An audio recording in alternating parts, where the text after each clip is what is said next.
Pode Ser Humano começando, Pode Ser Humano, que é um podcast que você sabe, é do Projeto Humanize, iniciativa da Best Homenagens, para trazer para você sempre temas de gestão de pessoas, de empreendedores, de empreendimentos e de tudo que faz dentro da empresa. A liderança é com a gente mesmo, hein?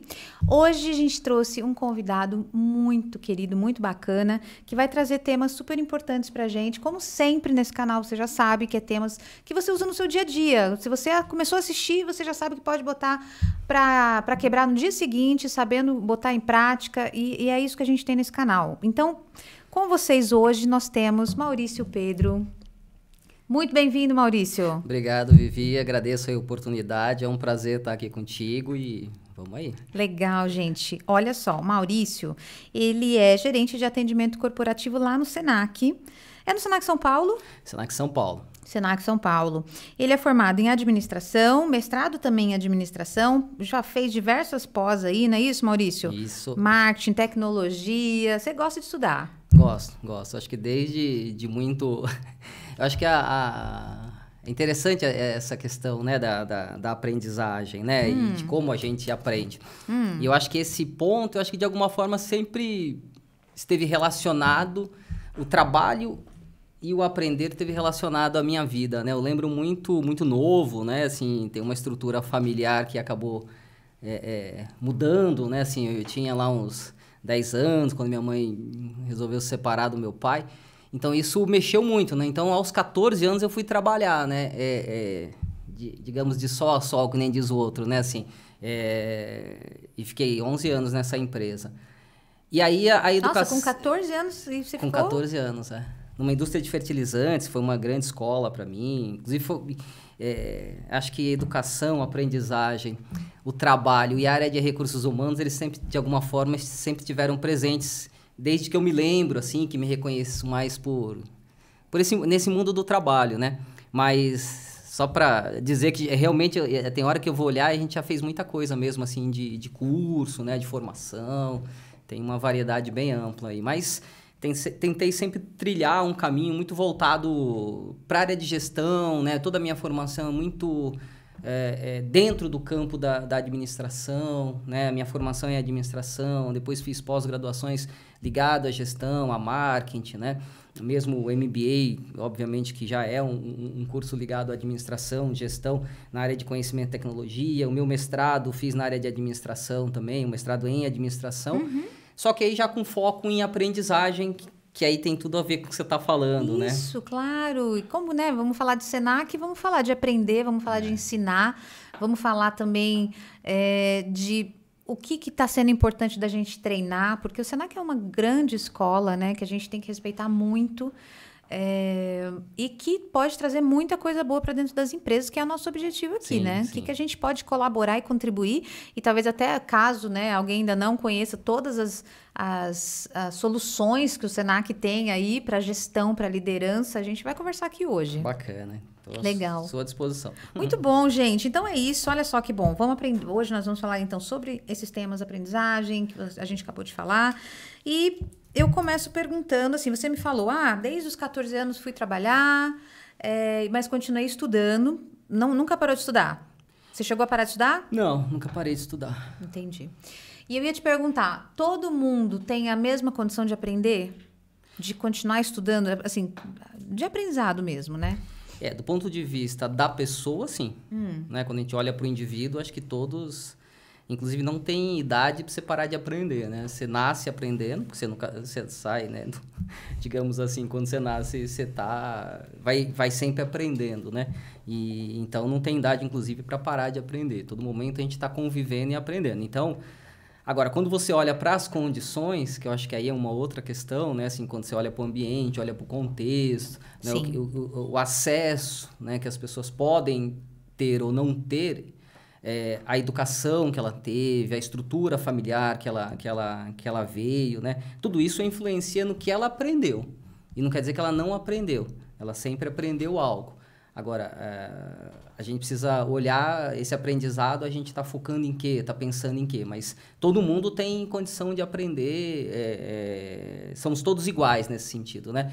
Não existe uma pessoa mais ou menos inteligente.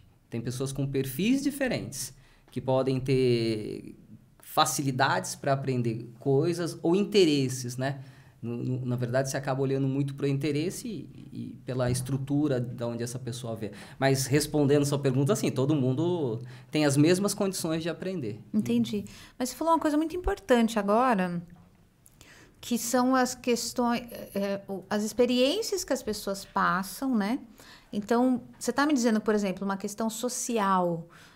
Acho que a gente vive num país em que tem desigualdade social pra caramba, né?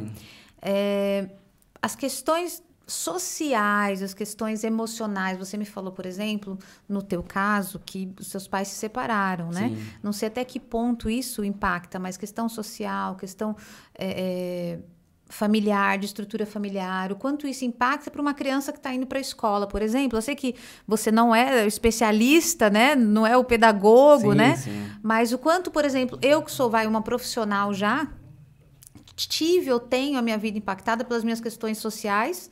Será que chegando lá na escola eu consigo ter o mesmo aproveitamento, né, do meu colega que talvez tenha a família que está tudo ok e não passa dificuldade como eu passo dificuldade? Não, tem impacto, sim. De verdade, sempre é importante acho que fazer essa observação. Não sou educador, não sou psicólogo, não sou pedagogo, né? Então, a minha formação de base não é essa, mas o fato de... Primeiro que eu estou numa instituição educacional, como você falou, né? O Senac de São Paulo. Já estou lá há 26 anos. Tempão, já aprendeu muito. Então, você acaba convivendo com questões relacionadas à educação, ao ensino e obviamente, as formas como as pessoas aprendem. Tem estudos, agora me fugiu o nome, inclusive de uma ONG, de uma ONG, que trabalha muito essa questão da primeira infância. Né? Acho que depois vale a pena até recuperar, agora me fugiu mesmo. Que fala exatamente dos primeiros 7 anos. Né? Tanto a questão emocional, né, que aquela criança ela está exposta, né, que tipo de carinho, que tipo de afeto ela tem, que vai influenciar no seu processo de aprendizagem. Então, assim, é super importante esse primeiro estágio da criança, até os 7 anos. Né? Lógico que sempre é um processo evolutivo. E não quer dizer, na minha opinião, aí é uma opinião mesmo, que você não consiga recuperar, né? Mas se uma criança é mais feliz, provavelmente ela está lidando com o seu contexto, com as pessoas que estão no seu entorno e fatalmente com o aprendizado de uma forma muito mais lúdica, muito mais imaginativa, de uma forma muito mais gostosa, assim a gente pode colocar esse termo, né? E isso vai influenciar a forma como ela aprende. Entendi. Né? E eu posso transportar isso para o adulto? Ou seja, por que eu estou te fazendo pergunta? Bom, a gente trabalha hoje num contexto em que eu preciso aprender sempre, que é o lifelong learning, né? Que todo mundo fala. Preciso aprender todo dia. Quando você fala, a criança que é mais feliz, ela aprende mais. Faz todo sentido. O adulto que é mais feliz no trabalho, ele é o cara que aprende, que vai aprender mais, que vai colaborar mais na empresa? Eu acho que assim, quando a gente pensa no adulto, e aí pensa no adulto, digamos, trabalhador, né? Tem uma série de fatores que vai influenciar no seu desenvolvimento, vai influenciar no seu aprendizado. Se ele está num ambiente que é um ambiente acolhedor, um ambiente respeitoso, um ambiente inclusivo, um ambiente empático, né? Você está melhorando a condição dele de aprendizado. Se ele está num ambiente onde as pessoas se sentem bem, né? Onde as pessoas têm conexão com a empresa que ela faz parte, né? Ele vai melhorar a sua capacidade de aprender. Porque boa parte do nosso aprendizado, inclusive, ele se dá menos em ambientes formais, né? Sim. Ele se dá normalmente no seu ciclo de relacionamento, junto com seus pares. Tem muito a ver com os desafios que você enfrenta no dia a dia. Desafio, estou falando olha, eu tenho uma questão que eu preciso resolver. Eu preciso fazer uma tarefa que eu não estava habituado. Tudo isso vai me trazer desafios. E isso vai fazer com que eu me relaciono melhor com a aprendizagem, vai fazer com que eu aprenda mais. Mas quando a gente pensa num ambiente feliz, né? E eu até sempre acho que é bom a gente relativizar o que a gente chama de felicidade, o que a gente chama de alegria, né? Porque Eu ia te perguntar, como é que é esse ambiente feliz que você está falando, né, do trabalho? Então, quando eu acho que a gente tem que relativizar, né, eu acho que primeiro que hoje a gente vive num mundo que as mídias sociais, elas têm um tamanho muito grande na nossa vida, né? No sentido de que a gente está sempre se expondo, o outro está se expondo, e normalmente a gente quer expor um sorriso, a gente quer expor um momento feliz. E a gente meio que compra, né, a imagem que está todo mundo muito feliz, né? Você tem aqueles ditados, né? Trabalha numa empresa... como é que você... Que tem essa questão do... Que você goste, nunca mais você terá que trabalhar, um negócio assim. Faça alguma coisa que você goste, você nunca mais terá que trabalhar. Assim, eu acho que isso não existe, né? Eu acho que é uma enganação, e isso, inclusive, é prejudicial, né? Porque a felicidade, ela não é uma felicidade etérea, né? Onde a gente está sempre sorrindo. A felicidade é uma construção, né? Ela tem a ver com... Obviamente, você precisa estar feliz, você precisa estar equilibrado. Eu acho que as coisas têm mais a ver com equilíbrio do que opostos, né? Do que do 8 a 80, né? Ou eu estou muito triste ou eu estou muito feliz. Não. A pessoa, para estar feliz, provavelmente ela também tem coisas que ela precisou resolver. Quem não tem um problema em casa, quem não tem um problema... Às vezes dentro do trabalho mesmo, né? Assim, alguma coisa que não deu certo. Mas quando você pensa o que é um ambiente feliz, assim, de novo, né? Eu acho que a gente tem alguns componentes que fazem com que o ambiente possa ser mais feliz, né? De novo, acho que assim, a gente não pode deixar de ter um ambiente que o respeito seja importante, né? Eu acho que uma das principais questões que você tem no ambiente de trabalho é respeito. Se você se sente respeitado, você vai estar se sentindo bem.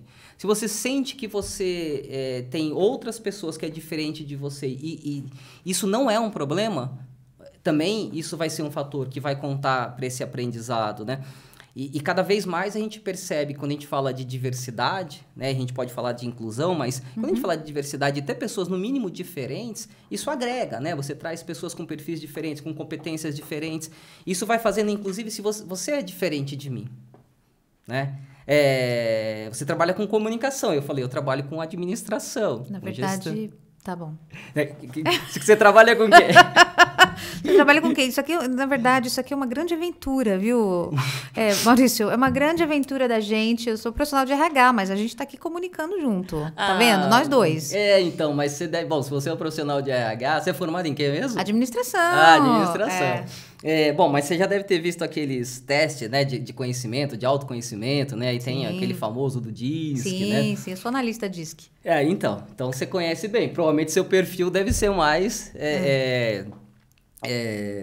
de influência. Tímido, né? Tímido, você quer dizer? Né? Você não é nem voltado a analítico, nem com... Então, seu perfil tem mais a ver... E aí, sim, né? Assim, mas automaticamente a gente automaticamente não. Nesse caso, nós somos diferentes, né? E talvez é isso que faça a coisa ser mais bacana. Então, quando a gente vai pensando em felicidade, a gente tem que incluir essas questões, né? Quando a gente fala da empatia, né? Tem a ver com essa questão do diferente, tem a ver com a questão da inclusão. Eu preciso... como eu já não para você, mas às vezes a gente fala disso, né? A questão da empatia. Não é que a gente vai se colocar no lugar do outro. Ninguém consegue se colocar no lugar do outro. Isso é muito bom você falar. Porque é exatamente isso. Empatia, tem que se pôr no lugar do outro, tem que se pôr no lugar do outro. Como, gente? É difícil você sentir a dor do outro, né? Sentir o aperto do sapato do outro, né? Caminhar com o sapato do outro, porque às vezes fala, põe o sapato do outro, mas nem é só pôr, tem que caminhar mesmo. Como fazer isso?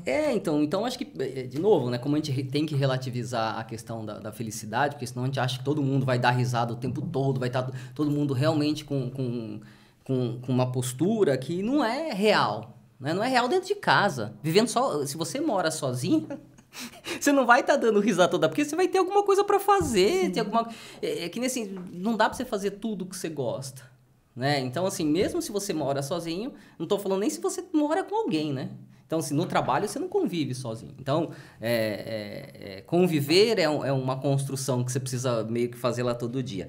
Mas essa coisa da empatia, assim, o que eu acho que a gente consegue é tentar escutar o outro, tentar entender o outro, tentar perceber o outro. E, de alguma forma, racionalizar, né? E é muito mais perceber sentimentos do que, de fato, se colocar no lugar do outro, né? Então, não dá para você se colocar no lugar do outro, mas dá para você querer entender o outro. Dá para ter essa disposição a disposição de para escutar. entender o outro, a disposição da escuta. Então, de novo, você vai ter um ambiente que as pessoas são respeitosas, inclusive, você tem essa questão da empatia, né? Você vai construindo um ambiente onde as pessoas se sentem bem. Isso é uma felicidade no trabalho, né? A própria psicologia positiva, né? Eu mesmo fiz uma formação de psicologia positiva, mas eu sempre fico entre a euforia, né? De como as pessoas lidam com a questão da psicologia positiva e um pouco com o meu jeito de encarar a vida, né? Mas assim, a psicologia positiva ela vai incentivar que a gente olhe o lado bom da vida, que é ótimo, né? Assim, que a gente realmente valorize o que a gente tem de melhor e não fique tentando mudar muito quem nós somos, né? A gente tem uma certa natureza, né? As pessoas que trabalham comigo, eu não posso querer mudar as pessoas. Eu posso orientar, eu posso colocar questões que falam assim, ó, talvez se você não mude sua essência, mas tente buscar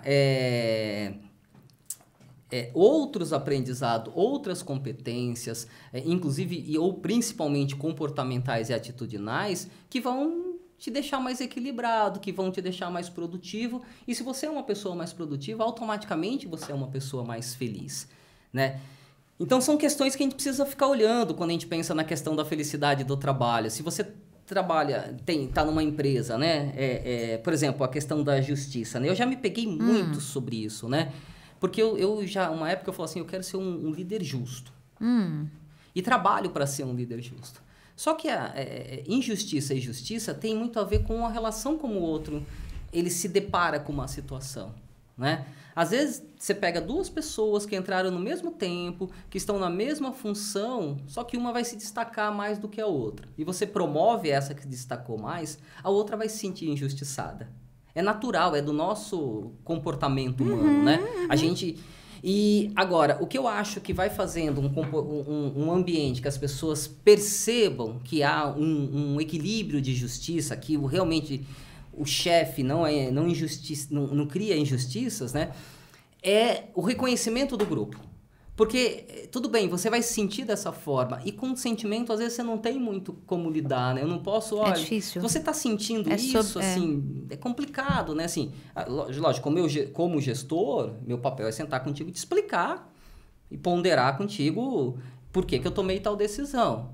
Se você vai aceitar ou não, é um caminho que é muito íntimo seu. Mas quando o grupo começa a perceber que as coisas estão no nível da justiça... Aí eu, como gestor, eu fico bem. Porque eu falo assim, se eu trabalho com 30 pessoas, se tem uma pessoa que está se sentindo injustiçada, por exemplo, nesse caso da promoção, e as outras se percebem que o ambiente não, ele não é um gestor que é injusto, né? Esse já é um ganho, no meu caso, na minha forma de pensar. Então, também justiça é um componente para se ter um ambiente feliz. As pessoas precisam perceber. E aí eu acho que, caminhando, né, acho que quando a gente pensa aí na questão do ambiente, né, assim, tem alguns componentes, né, até quando eu falo da questão da gestão humanizada, da liderança humanizada, assim, primeiro que é um tema que eu venho... Porque é interessante a gente falar assim, a gente precisa ter uma gestão humanizada, né? Sim, e eu ia te perguntar agora, na verdade as pessoas não foram formadas, a maioria dos líderes não tem formação para ser líder. Acontece, né? Normalmente Sim. É aquele bom técnico que a gente promove. É um bom técnico que a gente promove. Mas não tem nenhuma formação para isso. Como é que o líder consegue fazer justiça, consegue manter um clima de empatia, como você falou? Como é que ele faz essas coisas? Da onde que ele vai tirar essas informações? Claro, tem 1 milhão de cursos e tudo, mas como que é o começo dessa história? Eu acho que você tocou num ponto aí que eu acho que é importante, assim... Nem todo mundo vai querer ser gestor, nem todo mundo vai querer ser líder, né? Acho que a gente precisa entender isso. E às vezes as próprias empresas às vezes não querem lidar com esse fato. Não, né? Porque até então ser chefe é glamour, né? Era, mas hoje já as pessoas estão começando a desglamourizar, não sei, inventei essa palavra, se não existe, essa função, porque é uma função muito pesada, né, Maurício? Então, eu acho que assim... A gente já teve movimento, você é da área de RH, você vai lembrar das famosas carreiras em Y, né? Assim, quando começou a perceber que um bom técnico não seria um bom gestor, não seria um bom líder, né? Então, não é uma coisa recente, né? Acho que Às vezes a gente começa a trazer... Aparecem algumas denominações e a gente lida como se ele fosse muito novo. Então, assim, essa questão de ter pessoas que não querem e que talvez não tenham perfil, não é nova, né? E talvez as empresas, elas, até pelo que você trouxe, né, da questão de ter um certo glamour, né? Primeiro que normalmente o líder ganha mais, o gestor ganha mais. O gestor tem um status que o colaborador não tem. Né? Nós vivemos uma sociedade que é hierárquica, né? A gente nunca pode esquecer o contexto que a gente vive, né? Porque por mais que houve achatamentos na hierarquia e foram importantes, mas eu estou falando de reengenharia, né? A reengenharia sei lá, a gente pegou fogo aqui no Brasil na década de 90, né? Quando teve os downsizing, né? Downsizing. Que foi importante, né? Da gente tirar um pouco dos intermediários, né? Mas a gente vive num país que é hierárquico, né? No mundo que é hierárquico, né? Assim, e é natural. E depois eu volto nessa questão do hierarquia, porque eu não estou falando isso não estou julgando isso como um problema, não. Eu estou só constatando que isso faz parte da nossa realidade. E aí as empresas entendem assim, não, quando eu coloco uma pessoa para ser líder, para ser um gestor, quando eu dou um cargo para ele de chefia, eu estou privilegiando ele, eu estou reconhecendo ele. Agora, se a pessoa não quer, se a pessoa não tem perfil, você tem um problema. E aí, em algum momento, assim, mas se a pessoa não quer ser gerente, então eu vou demitir, porque ele não serve. E realmente, a gente perdia alguns bons profissionais. Então, acho que a gente tem que ter um olhar, que você estava falando, né? Como é que a gente lida, né? Como é que as pessoas aprendem, vamos colocar assim, como é que vai sendo a formação desses gestores, desses líderes. Eu gosto muito da palavra gestor, eu tenho que dizer isso, né? Eu sei que a gente usa muito a palavra líder, liderança, mas às vezes eu quase sou inclinado a dizer que tem hora que eu até prefiro um pouco da palavra gestor. Mas acho que são palavras, são equivalentes. Tá bom. É mais um gosto pessoal do que uma... Porque eu acho que... Bom. Mas então, como é que a gente... Primeiro, as empresas precisam ter um processo de identificação. E um processo sincero de identificar pessoas dentro da sua organização que tenham um perfil e que queiram, né, ser líder. Queiram ser gestora, queiram trabalhar com pessoas. Aí que vai estar o problema, né? Sim, que queiram, acho que é a primeira coisa, porque a gente vem de uma cultura que manda quem pode, obedece quem tem juízo. Se o cara da empresa mandou você virar o líder, você tem que virar o líder do gestor, né? Que você gosta mais. Vou usar gestor aqui. Não pode usar o que você quiser. Você vai virar gestor. Então, era então, até então, difícil das pessoas se posicionarem. E que aí eu acho que vem muito do autoconhecimento, né? De saber até onde, o que eu gosto, o que eu não gosto. Tá claro, a importância de ter essa clareza do que a gente gosta, do que a gente não gosta. Da onde eu quero estar, da onde eu não quero estar. Acho que hoje a gente tem um pouco mais dessa clareza. Mas a gente ainda tem muito dessa cultura do manda quem pode, obedece quem tem juízo. Se ele mandou eu ser isso aqui, eu serei, senão sei lá o que vai acontecer, né? Acho que o mundo do trabalho, ele tá em transformação. E eu acho que, às vezes, a gente dizer algo, falar assim, definitivo... Não tem como. Nesse momento é muito... Vamos falar sobre o que você acredita hoje, mas a gente vai... Gente, depois se você estiver assistindo isso aqui em 2025, pode não ser mais nada disso, porque pode mudar. Mas o que eu queria dizer, assim... Eu ainda acho que tem muitas empresas que ainda se comportam assim. De pegar pessoas que não têm perfil e achar que ela tem que ser o líder. De novo, primeiro que ela acha que está fazendo um grande benefício. Sim. Agora, tem uma questão de base, assim, que encontrar potenciais talentos para ser liderança não é uma coisa tão simples. Você precisa ter um processo. Por isso que a gente falava tanto de plano de carreira, né? Encarreiramento, plano de sucessão. Porque realmente não é tão simples. Agora, quando você encontra, você precisa capacitar essas pessoas, né? Só a formação que a pessoa teve... Eu fiz administração. Teoricamente, eu poderia terminar a faculdade e ser colocado como um líder. É um erro, porque você não tem maturidade. Lidar com gente requer um pouco de maturidade. E é uma maturidade que você vai construindo. Não é que você não pode colocar um jovem... Requer a experiência, requer. requer experiência. Experiência de relacionamento, de relacionamento, de convívio, no de trabalho. entendimento, né, do outro, assim, da questão da empatia.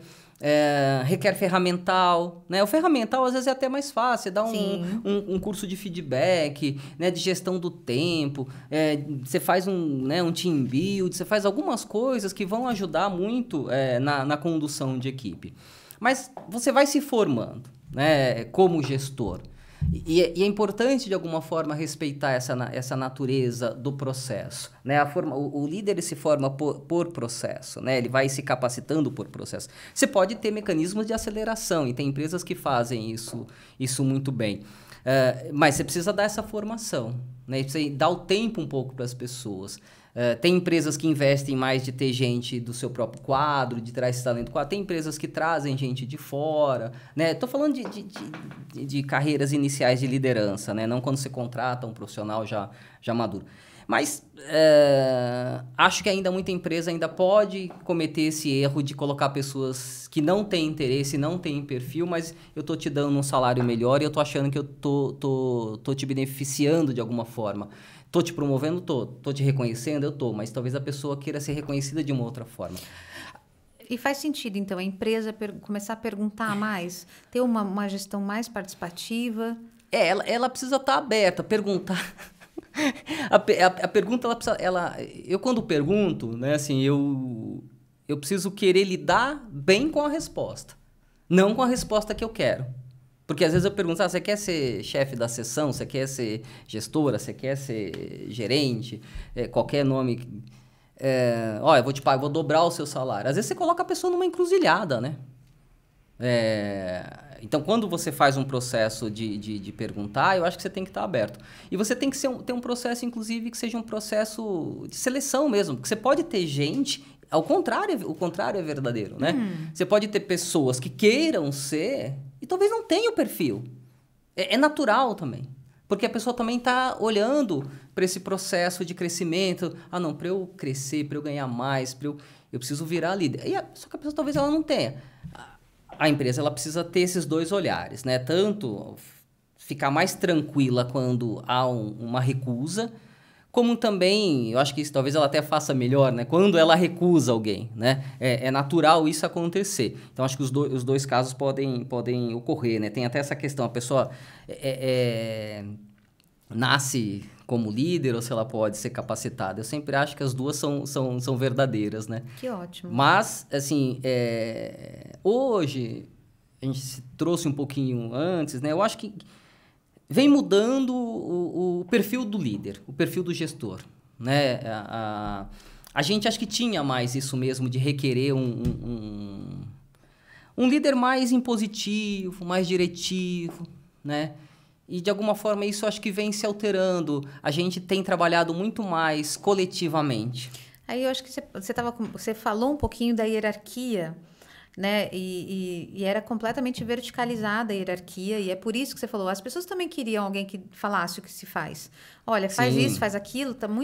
Às vezes a gente precisava daquilo.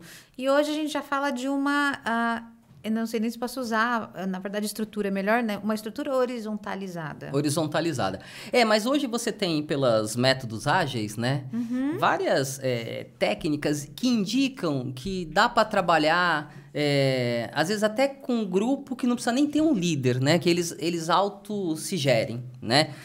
Eu acho que isso é interessante também. Mas no ambiente de trabalho, a gente começa a perceber que hoje, assim, eu acho que as pessoas estão mais querendo um gestor mais humano mesmo, né? Que não seja uma pessoa tão autoritária, né? Tudo que a gente falou do ambiente de trabalho, da felicidade, tem a ver com essa nossa vontade de querer também ser reconhecido, né? De querer... Tem aquela história do avatar, né? Que eu te reconheço, eu te vejo. As pessoas querem ser vistas, né? Então, assim, hoje os gestores também caminham para uma gestão... Por isso que a gente fala... Quando eu falei... É interessante a gente falar de gestão humanizada, porque... Quando a gente fala de gestão de pessoas, não pode ser outra coisa, não né? Deveria, pelo não menos. Deveria, né? Mas eu acho que vem, né? A gente vem eu acho que...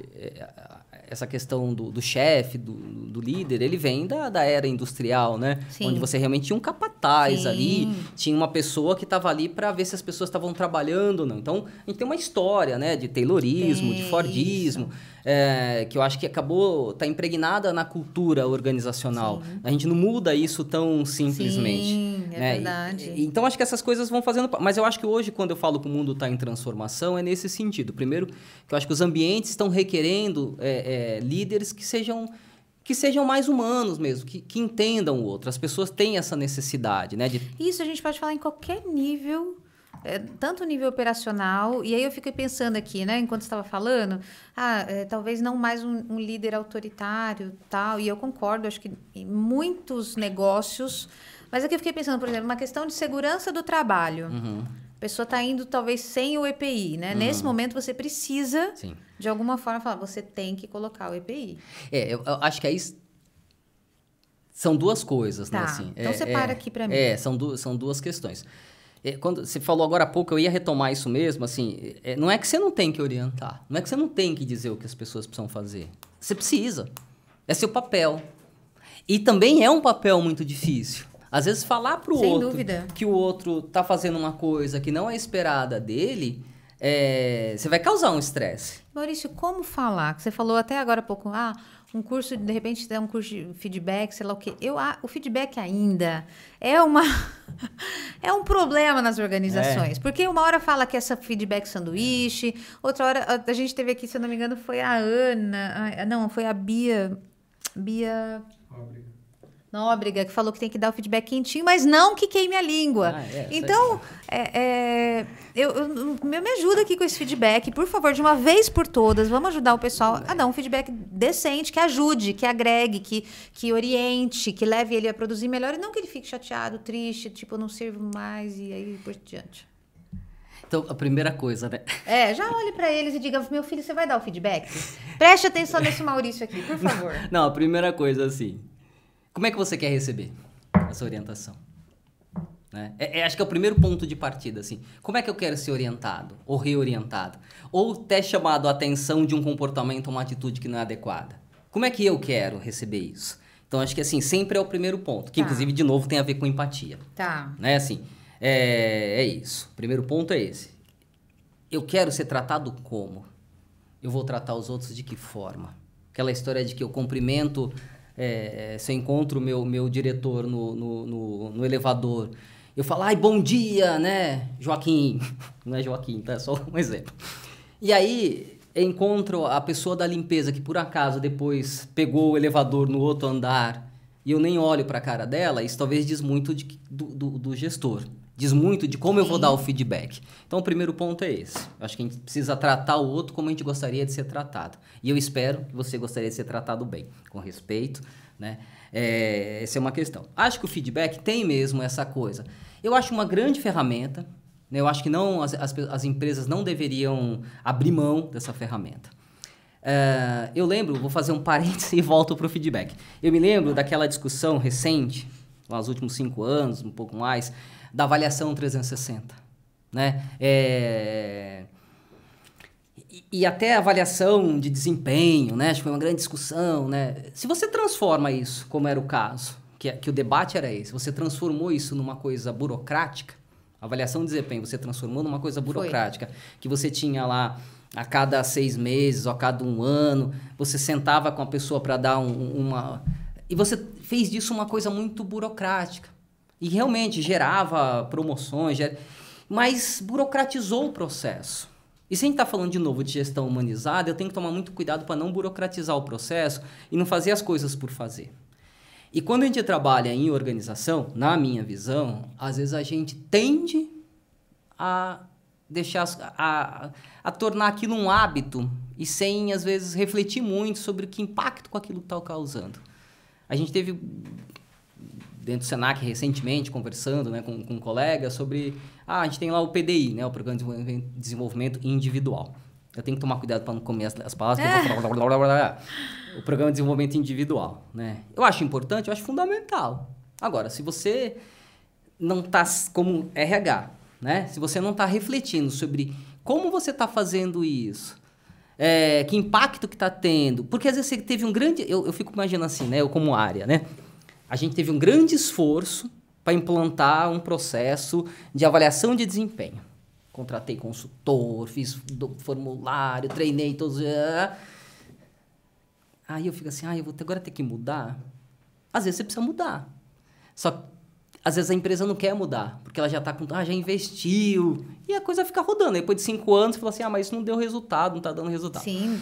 Então, acho que... Vou voltar no feedback, mas um outro ponto é assim, será que a gente não está burocratizando ferramentas que não deveriam ser burocratizadas? E aí, burocratização no termo pejorativo, né? Eu acho que é um outro ponto. Agora, do feedback, eu vejo 2 momentos fundamentais de feedback. Tem uma coisa que é o dia a dia. Quando a gente está falando de feedback, o que a gente está falando? A gente está falando de dar um retorno para o outro sobre algo que ele está fazendo, o que ele fez. E não esperar daqui 6 meses, 1 ano, que muitas vezes é o que era a burocratização da avaliação. Não que eu acho que não deva ser feito. Não, porque, sim, o formal, né? Porque eu acho que tem assim, então, eu acho que assim, no dia a dia, é tão ruim você ficar batendo nas costas, todo mundo fala, que bom que você está fazendo bem feito, o que você está fazendo, que tem a ver com aquela história da felicidade lá no início, né? Parece que a coisa é tudo muito bonita, tudo muito... todo mundo feliz, eu preciso todo falar, Vivi, que parabéns, olha que... Nossa, Vivi, como você faz bem seu trabalho. Vamos tirar uma foto e botar no Instagram. Eu acho que a gente não pode ter esse excesso, assim como também a gente não pode abrir mão de, em algum momento, falar, puta, Vivi, assim... A forma como você está segurando o microfone está com problema, o nosso áudio ele não está legal. A gente vai ter que ajustar isso. Mas eu preciso te falar isso durante o processo, durante o meu acompanhamento. Para que existe o gestor? Eu acho que é outra pergunta, né? Vamos colocar o gestor de gente, né? De pessoas, o líder de pessoas, né? Não só o gestor quando a gente pensa no negócio, na área, né? Assim, vamos pensar o gestor, que é também, né? Mas vamos falar a minha função como gestor de gente. Eu tô aqui para quê? E às vezes as pessoas abrem mão disso, né? Porque assim, se tem uma coisa que causa estresse, eu tenho que te chamar e falar, então, precisamos conversar, né? Mas é necessário. É necessário se eu estou preocupado com o seu desenvolvimento. Se eu estou preocupado com o desempenho, seu desempenho, com a sua performance, e automaticamente com o desempenho da organização. Porque se existe gestor, existe colaborador, existe a empresa. Eu sempre acho que a gente não pode esquecer disso, né? Então, acho que o feedback, né, ele precisa ser exercitado um pouco no dia a dia. E, às vezes, é chato mesmo. Você vê uma pessoa tendo um comportamento que não é bacana, preconceituoso. Você precisa chamar essa pessoa e conversar. Né? Ou se ela fez... Porque, às vezes, até quando ela fez uma planilha... Vamos pegar uma planilha. Não, sabe que você não fez... você não fez... Né? Não fez... Não era assim que eu queria. Às vezes, até mais fácil quando é objetiva de trabalho. Agora, os grandes problemas de equipe têm a ver com comportamento e atitude. Né? Agora, é fácil? Não, mas se o gestor que está lá não fizer isso, talvez ele não tenha muita função. Mas eu não... Oi? Mas eu não deixaria também de ter momentos mais formais. Por que eu não deixaria? Essa coisa de marcar um momento para dar o feedback. Por que eu não deixaria? Você é da área de RH, você já deve ter tido equipe, ou você já foi da equipe de alguém, é até mais fácil, acho que olhar assim. Se o seu chefe, a sua chefe falou assim, Vivi, semana que vem, daqui uma semana, às 10 horas da manhã, a gente vai fazer uma reunião de feedback. Dependendo da pessoa, não vai dormir até lá. Não vai. Mas olha o que você disse. Porque isso que é pesado, você vê? É pesado, assim, eu tô olhando só para esse momento, eu não tô olhando para o processo, como é que isso está... Eu tô agora querendo crer que é um processo que acontece, que de tempos em tempos eu te chamo para conversar. Sim, mas quando eu digo que é pesado, a pessoa quando fala, daqui uma semana nós vamos ter um feedback, gente, a pessoa já não dorme porque ela já acha que é negativo. Eu acho que ela pensa, e eu diria... com uma certa verdade, assim, que ela também vai escutar questões que ela precisa melhorar. Não que necessariamente seja negativo. Não é que eu vou chamar... Quando eu chamo alguém... se eu marco a cada 6 meses, 1 ano, para conversar com as pessoas da minha equipe mais diretamente, a pessoa sabe Porque como deveria ser o feedback, né? Acho que né? A gente tem a questão do acolhimento. Como é que eu te recebo, né? Eu marquei às 10 horas, você chegou às 9h58. Eu falo, Vivi, você está adiantada, espera um minuto. Ou, como eu te recebo? Né? Eu acho que isso vai contar muito de como vai ser essa conversa. Lembra que você chegou aqui e falou que é uma conversa, né?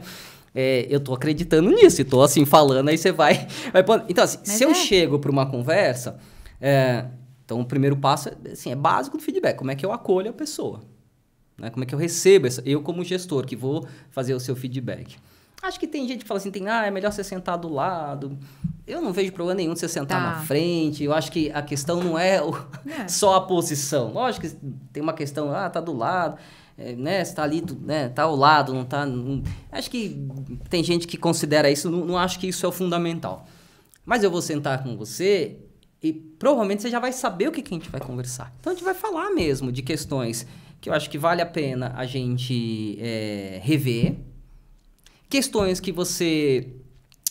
comportamentos, conhecimentos, atitudes, né? O chá, não falei na ordem, mas é disso que a gente tá falando, né? Que eu acho que eu vou valorizar, porque o feedback serve para isso também, para eu valorizar aquilo que você tá fazendo de bem. E bem, né? E a gente também, minimamente, ter um acordo daqui para frente. Principalmente daquilo que você precisa melhorar. É que quando é comportamento, não tem jeito. Eu vou ter que falar, eu não espero que você faça... Tô te chamando de Vivi. Por favor. Eu espero que você não faça... Que você não volte a fazer esse tipo de brincadeira. Porque isso causa um problema na equipe, né? As pessoas ficam desmotivadas. Isso diminui o engajamento. Mas eu só tô te falando isso porque, de novo, né? Tem a ver com a instituição onde nós estamos. A instituição tem metas, tem objetivos, né? Então, a gente está aqui por conta disso. Então, eu preciso que você realinhe seus valores. Ou que você alinhe seus valores ao da organização. Porque o seu comportamento não tá adequado. E, obviamente, essa conversa ela tem muito a ver com o que você vai me retornar sobre isso. Agora, eu também vou dizer, olha... Ou eu poderia dizer também, esse trabalho que você tem feito está muito bem, você evoluiu muito da última conversa para cá, olha como você aprendeu novas coisas, tem entregáveis, né? Eu nem sei também se essa palavra, mas as pessoas usam muito a história dos entregáveis, né? Você está entregando bem, né? Você está desempenhando bem. Então, assim, o feedback não pode ser um problema. Não deveria ser um problema. O que eu não posso é burocratizar ele, ou eu também não posso sempre tratar as pessoas com falta de respeito. E no feedback eu mantenho isso e achar que o problema é o feedback. Né? Sim, ele é muito mal falado, o feedback, né? As pessoas, inclusive, usam um termo que eu não posso falar, né? Posso falar? Estão falando que eu não posso falar, gente. Mas vocês sabem do que eu tô falando. O termo feedback, entendeu? Eu ia falar, mas não vou falar que não pode falar. A gente não pode falar, diz que não pode, ó. Não pode, né? Mas mas assim, o problema não é o feedback, né? Não é quem tá fazendo. Lógico, assim. E de novo, se o seu gestor não tá preparado, se você que nem se falou, ele precisa ser capacitado, ele precisa ser orientado. Inclusive, o que se espera dele? Né? Essa questão da gestão humanizada que eu ia falar, eu tenho mais ou menos um conceito, né, para ela, que para mim, ela tem né, o que seria uma gestão humanizada, né? É aquela que vai buscar uma convergência, né? Que convergência é essa? Das necessidades, desejos, expectativa das pessoas, porque é isso que nós temos, um monte de vontade, um monte de necessidade, né? E o gestor, esse gestor humanizado, quanto mais ele consegue alinhar esses desejos, necessidades, né, vontades com a missão da empresa, os valores da empresa, as metas da empresa, a gente está praticando uma gestão humanizada. É uma convergência de propósito. E propósito é outra palavra que eu sempre acho que tem que relativizar. Né? Porque propósito, eu vou trabalhar só por propósito. Não vai, mentira. Não vai. Né? Mas isso não vai te fazer infeliz. É isso que o contrário parece assim, se eu de verdade, assim, se eu fizer um exercício, eu já fiz curso de formação de coach, né? E a gente trabalha muito essa questão de propósito. Você consegue descrever né? Porque você começa a pensar, não, meu negócio é aprender. Eu cheguei a essa conclusão, quando você fez a pergunta no início, né? Assim, acho que meu propósito é aprender. E eu sempre me lembro disso, né? Porque eu aprendi no trabalho, mas todo mundo aprende, né? Mas ok, eu defini um lá. Tá. Mas dependendo do propósito que a pessoa estabelece para ela, ela vai ser feliz como?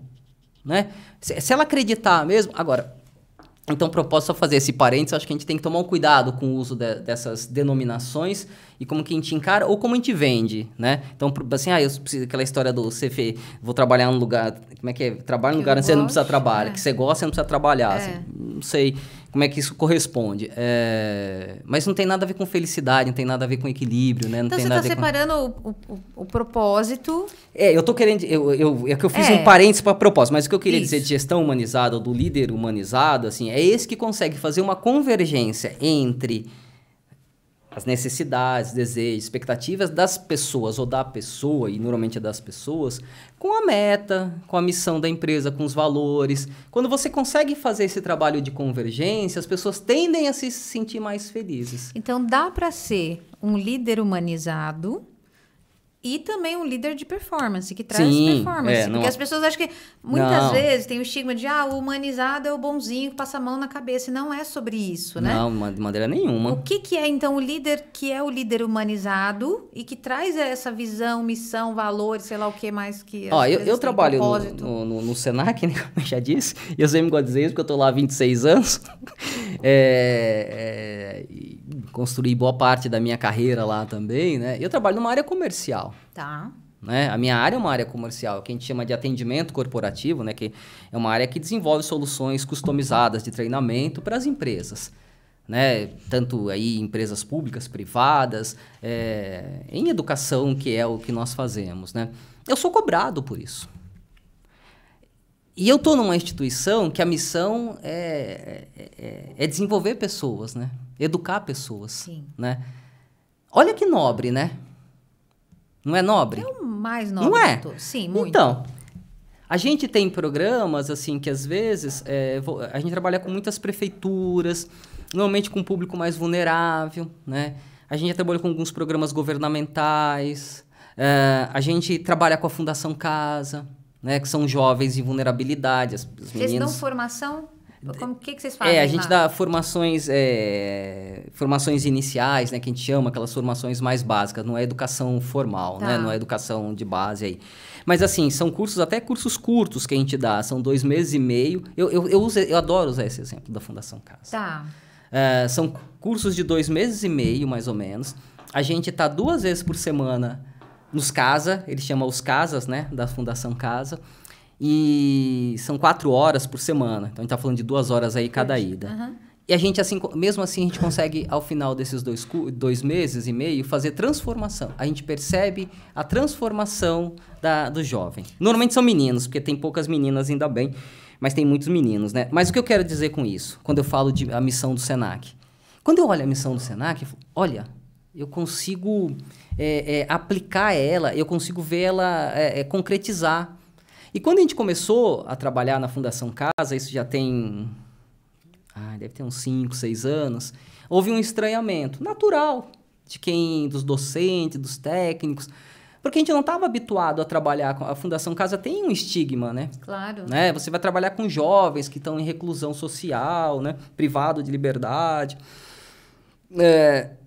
E aí eu falei, mas a gente não trabalha no Senac, não é missão do Senac educar? Então, eu precisei trazer esse componente, essa informação, para colocar as pessoas na mesma sintonia. Entendi. Porque no primeiro momento não houve assim um acolhimento geral.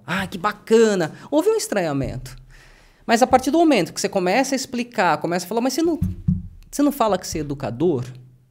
Que você quer mudar a vida das pessoas, que uma via importante de mudar a vida das pessoas não é pela educação? Eu falei, então aqui está uma grande oportunidade. Inclusive, em 2 meses e meio você faz isso. Você percebe que eu tenho meta para cumprir. Claro. Eu tenho que entregar isso, eu tenho que ter desempenho nisso. Mas hoje, assim, eu lembro de um caso, não lembro o nome da professora, ela era de uma das nossas unidades, Senac tem mais de 60 unidades pelo estado de São Paulo, né? E ela não queria ir de jeito nenhum. Ela se recusou aí. E aí, não sei, aconteceu alguma coisa na vida dela, pessoal, que mexeu muito com ela. E ela meio que começou a dar aula E depois ela não queria mais sair da Fundação Casa, porque ela encontrou significado nisso. Então, isso tem a ver com missão, isso tem a ver com propósito. Então, quando o líder, acho que consegue, né, alinhar esses propósitos, né, tanto os individuais, né, junto com o que a empresa tem de missão, de valor, eu acho que a gente tem um grande ganho. Isso é uma construção, né? Então, quando a gente fala de gestão humanizada, como você bem comentou, não tem nada a ver com ser bonzinho. Inclusive, eu não sou bonzinho. Meu nome é Maurício, as pessoas me chamam de mal, né? Mas não sou tão mal assim também, não. O seu do mal. Mas mal daqui, mal dali. E eu falo, mas eu não sou... Uma época eu fiz um exercício, né? Eu tava fazendo terapia. Não era exercício, era terapia. A terapeuta me deu um exercício para fazer. Que eu tinha que perguntar em casa como é que eles me viam e o que era bacana e o que não era, né? Isso. Eu falei, nossa, que exercício interessante. Eu tenho um casal, né? Um menino e uma menina. Tá. E minha esposa, né? Eu falei, achei interessante. Eu falei, vou mandar para a equipe inteira. Mas, ó o risco, né? Ele é bem corajoso, gente. Não sei. Ou imprudente, né? Vamos ver o que acontece, conte. Não, mas assim, foi um exercício bacana, né? E aí eu me lembro de uma das pessoas, falou assim, não, porque ele quer ser visto como justo, né? E aí, dessa coisa do bonzinho, né? E eu falei, realmente, eu não quero ser visto como bonzinho. Eu quero ser visto como uma pessoa justa, como um líder justo. Eu acho que faz mais sentido no meu jeito de gerir pessoas, de liderar pessoas.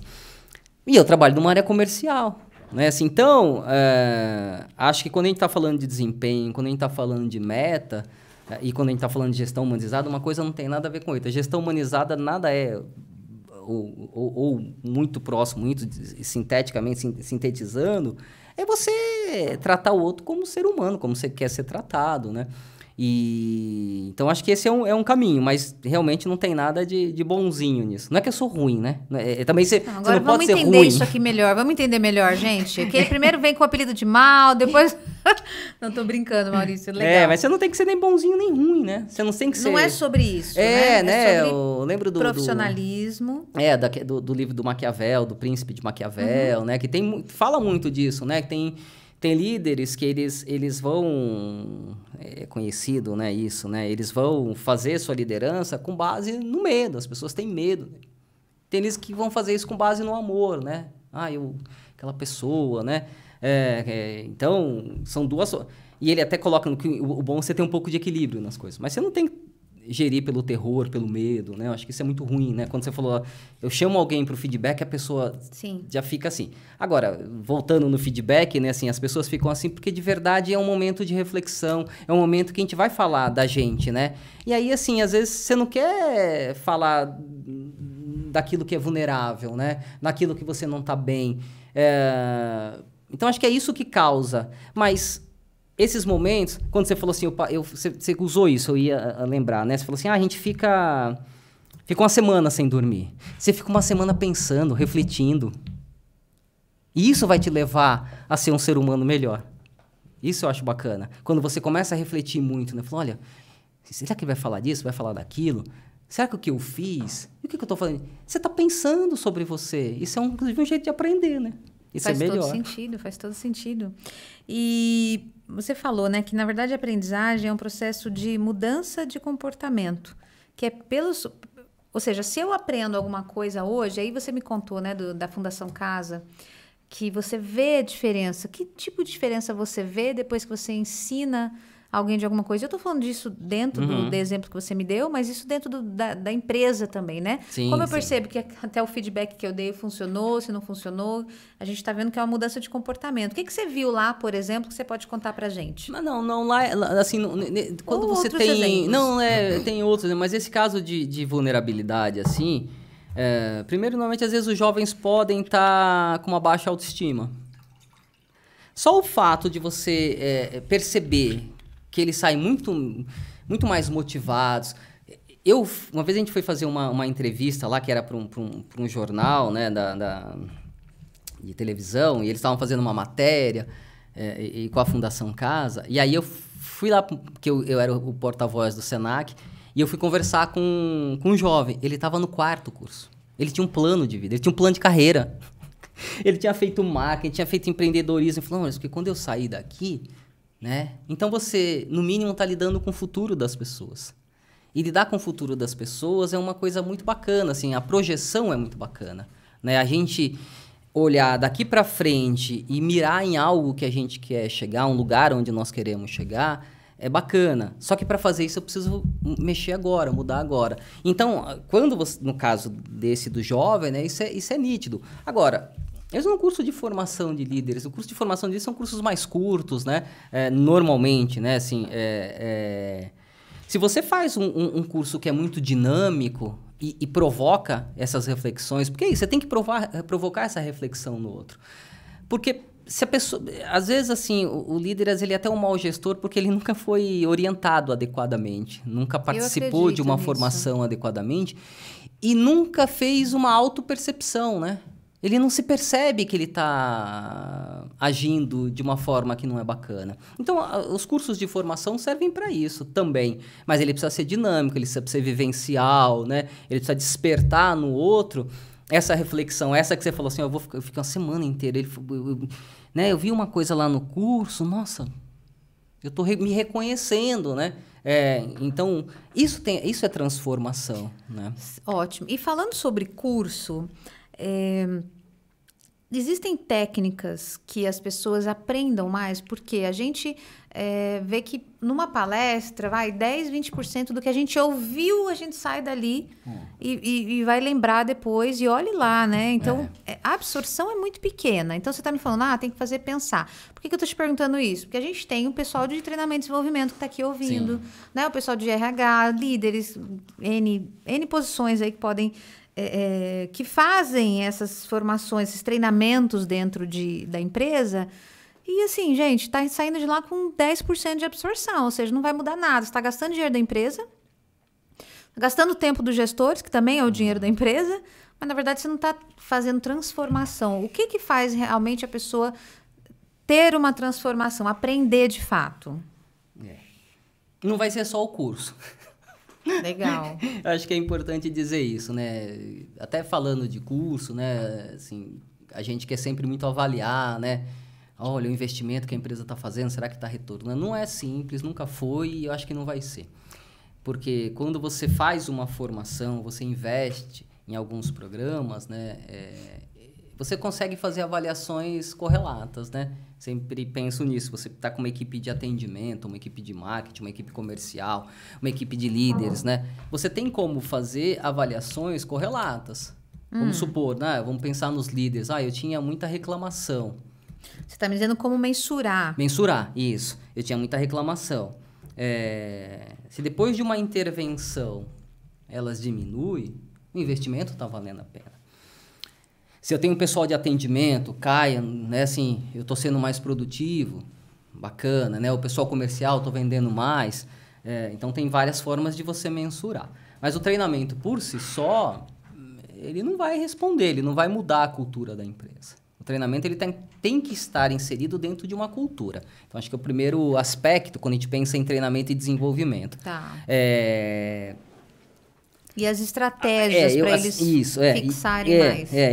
E aí tem um outro detalhe, antes de entrar um pouco em estratégia, né, assim, que eu acho que vale a pena a gente comentar. Bom, eu vou voltar na estratégia porque eu esqueci o que ia falar. Vamos para a estratégia, Brasil. Não, assim, por exemplo, o Senac, a gente usa lá um jeito Senac de educar. Tá. A gente usa essa expressão, a gente comunica isso, né? O Senac sempre foi uma instituição de que a aprendizagem ela está focada no aprendiz, não no conteúdo somente. Não que o conteúdo não seja importante, não, a história do conteudista, né? Olha, muito conteudista. Esse tipo de formação ele precisa ser mais prático, ele precisa ser vivencial. Se eu não uso estratégias vivenciais, eu tenho... Talvez o aprendizado aí vai ser menor. Eu tenho que trabalhar com um problema, né? Sabe essa coisa da solução, problema-solução, né? Que você traz contextos, textos, né? Cases. Atividades que trabalhem muito isso. Agora, o treinamento ele vai ser eficaz se você consegue aplicar, né? Se você consegue utilizá-lo. Se você faz alguma coisa e não usa, não é que às vezes o treinamento não foi bacana, não foi bom. É que talvez inglês, né, assim, idiomas. Você faz com idiomas, mas você não trabalha com idiomas, né? Você não faz nenhuma reunião, você não conversa com ninguém, o seu desenvolvimento vai ser menor. Aí você fala, mas o curso era ruim. Né? Então, o seu aprendizado não está só condicionado ao curso. Né? O seu aprendizado está condicionado ao ambiente. As experiências que ele vai ter também. As experiências que ele vai ter. Então, eu tenho que dar o curso, tenho que dar o treinamento, mas eu também tenho que proporcionar a experiência. Sim. Então, eu dou um curso de liderança, mas talvez nunca coloque aquela pessoa... Ou eu dou um curso de liderança, e no curso de liderança, talvez a minha cultura seja... Eu falo uma coisa oposta. Lá, né? E aí, assim...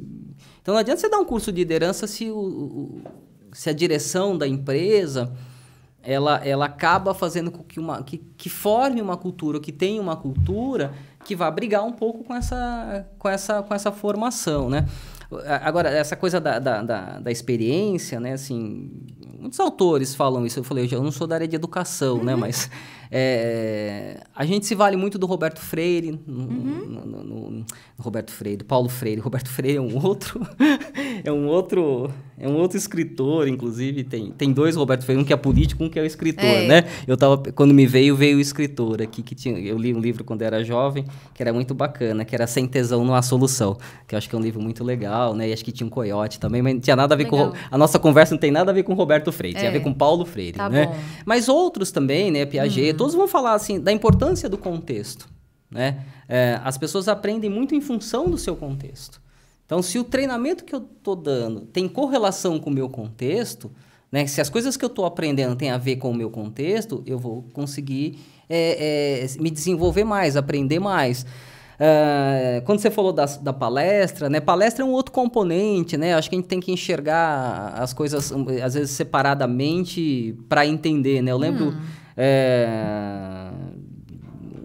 uma amiga minha, uma vez falou, né? Que ela estava numa palestra, falou assim, mas eu aprendi lá... 10, sei lá, teve uma coisa que a pessoa falou. Mas, às vezes, é aquela coisa que vai fazer diferença para você. Né? Tá. Porque palestra é isso mesmo, né? Às vezes a pessoa fala, assuntos às vezes que você já conhece, mas às vezes fala alguma coisa que vai mexer contigo, que vai te ajudar a fazer uma reflexão diferente e vai te mudar, né? Então, acho que a gente tem sempre que localizar o que a gente está esperando. Eu posso, por exemplo, na minha instituição, na minha empresa, querer falar de filosofia, querer falar de política, querer falar de economia. Mas talvez eu não queira que ninguém se forme nem em política, nem em economista e nem em filósofo. Mas são assuntos que, quando você pensa numa gestão humanizada, eles são essenciais. Mas eles não são objetivos. É diferente assim, eu quero que você aprenda aqui um método ágil, né? O Scrum, alguma coisa que o valha, né? Que você vai poder aplicar, né? Tem conhecimentos que são mais transversais, né? E que são importantes. Eu acho que de modo geral todos deveriam olhar para isso, mas o líder, quanto mais ele participa de outras formações, mais ele vai se capacitando para ser um gestor melhor, né? E eu acho que né, filosofia é uma coisa bacana assim da gente querer ler. Não, lógico que você precisa pegar gente que te traga conteúdos ou conceitos de filosofia que sejam fáceis da gente sejam dúvida, palatáveis, né? Sem dúvida. Mas é um tema muito bacana. Ou economia, né? Economia você entender as questões econômicas, políticas, geográficas, né? Você vai tendo outras perspectivas de mundo, né?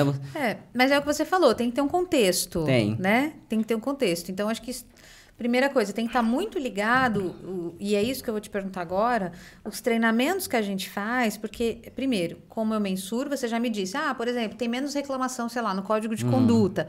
É uma forma de mensurar. Agora, como que eu faço, como que eu olho? Eu olho lá os valores, ou sei lá, aonde a empresa quer chegar, quais são as metas da empresa, os objetivos estratégicos, e aí eu quero desenhar um plano de treinamento para minha organização. Como é que eu desenho esse plano de treinamento? É baseado nisso mesmo? Aonde que eu tenho que me basear? Aonde que a área de RH tem que falar, não, a gente tem que fazer um curso aqui disso aqui. Como é que eu crio isso dentro da empresa? Plano de treinamento. Bom, o seu ponto de partida é a organização, né? A educação corporativa, né? Ela não existe por outro motivo, senão ela seria só educação, por isso chama educação corporativa, né?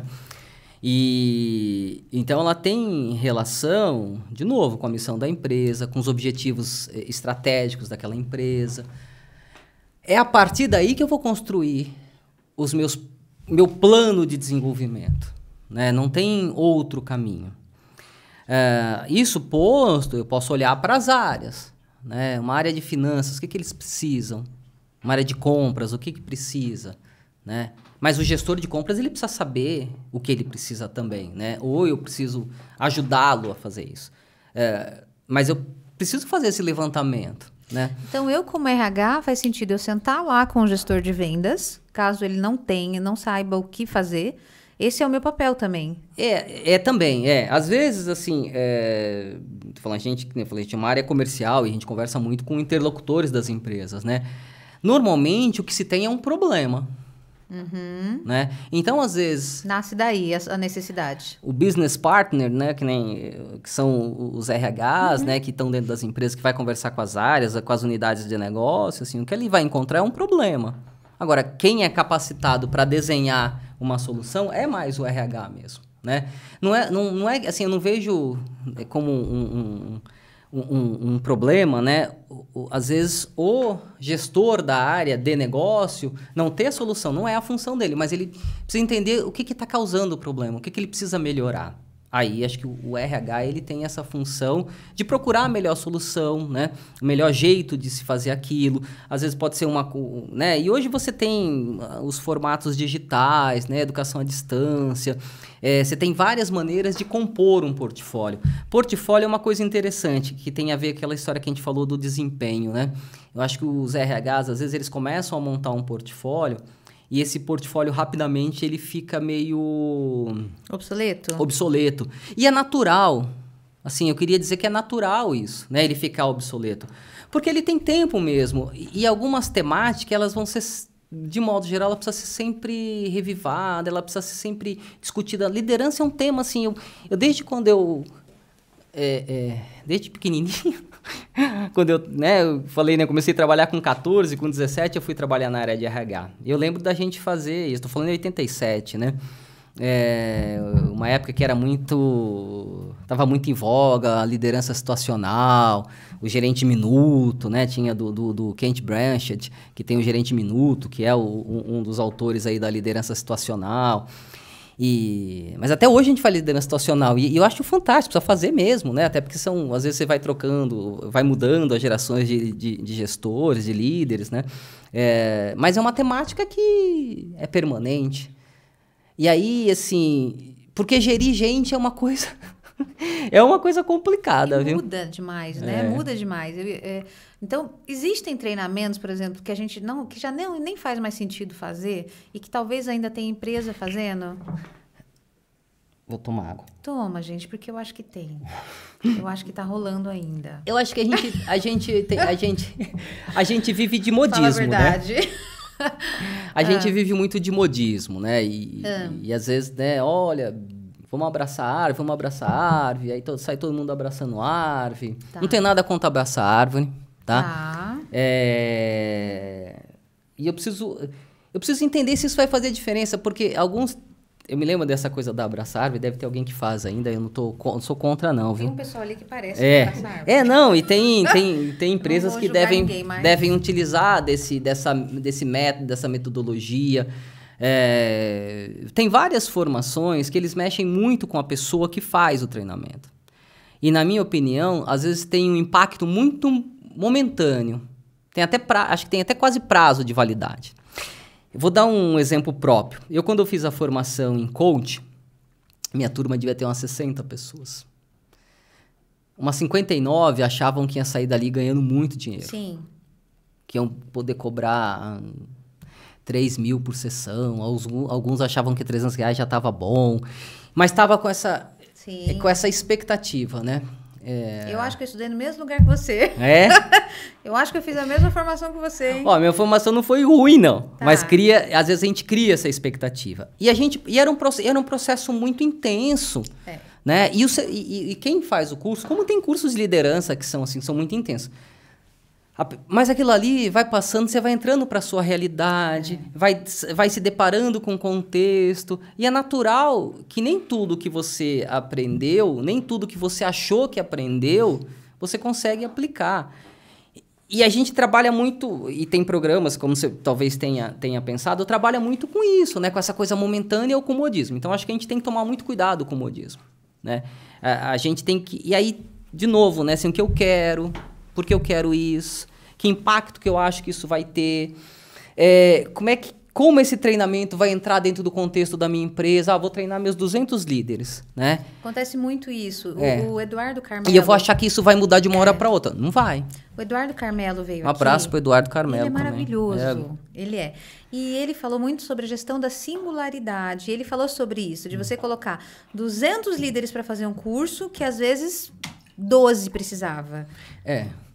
Ou colocar 200 e achar que você vai mudar a sua empresa. Aí você colocou 200 líderes, mas você não colocou a direção, não colocou o CEO, não colocou outros atores, ou não fez outros trabalhos que não vai ser só o curso de liderança vai mudar. Pode ter um impacto? Pode. Agora, que impacto que você quer, você como RH, junto com a direção, precisa definir qual é. E se só o treinamento vai dar conta. De novo, se a gente achar que só o treinamento dá conta... Esquece, não dá. É um engodo, é uma mentira. Então, agora, eu acho ele fundamental, o trabalho de uma instituição educacional. Sim. Não é que eu acho que assim... não, tem que ser feito, é importante fazer. O ser humano gosta de aprender. Todos nós somos curiosos. Né? A gente quer... Eu falei, essa coisa do aprender é isso, a gente quer aprender coisas. A gente não tem idade para parar de aprender. E o mundo está em constante mudança. Né? É muito movimentado o mundo, né? É muita informação, muito dado. Então, você precisa, inclusive, a questão da saúde mental, né? Olha, nesse período de pandemia, eu acho que a pandemia não acabou oficialmente, né? Mas todo mundo lida como acabou. Olha o tanto que foi necessário tratar da temática. Né, fazer workshops. O tempo todo. Hoje é o que mais se fala. A gente já teve vários aqui. Mas você lembra, Vivi, assim, que antes da pandemia, a gente já falava de burnout? Sim. Burnout já estava presente. E eu acho que tem até essa relação que a gente começou a falar no início, né? Que as pessoas achar mesmo que vão entrar numa empresa e vão ser felizes. De uma forma, assim, que... mentirosa. E aí a pessoa entra numa realidade. Lógico que tem ambientes que são muito tóxicos, né? Lógico que tem. Tem líderes que são tóxicos. Mas eu acho que essa falsa coisa de que você não vai precisar trabalhar...